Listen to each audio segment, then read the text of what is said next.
So now we have all the elements we want in the scene, but we can see in the viewer that they're currently on top of each other.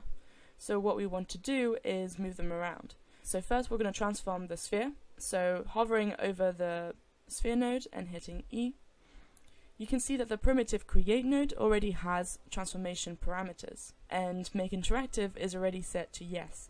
So if I then select my primitive polymesh in the scene graph and hover over the viewer and hit W, it'll activate my transformation manipulators. So if I hit E, it'll be the rotate manipulators, and R will display the scale. So I'm going to go ahead and transform this, get it to a position that I want, and if I scale this down and hit F, so if I hit F, it'll center the object to my view.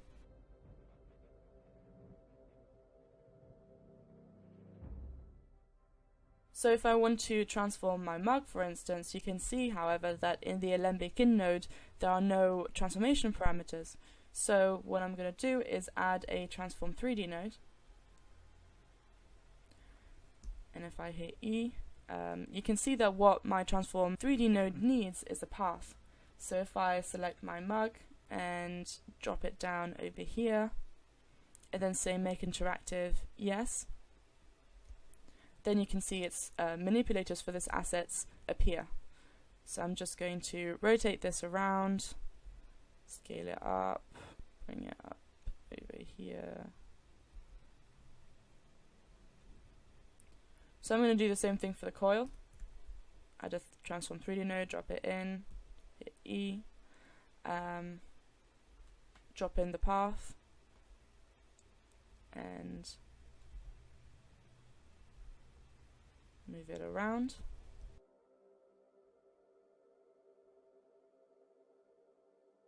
So what you can also use to transform your assets is use a transform edit. So this does exactly what it says. If you drag in a path, its current parameters will already appear. And so what you can do is edit this. So if I scale this down a little bit and then move it across, then this is another way in which you can transform your assets. However, there is no interactive feature for this one. Now I've just gone ahead and tweaked the positions of the objects, but if you like you can pick up the scene file to see what's going on.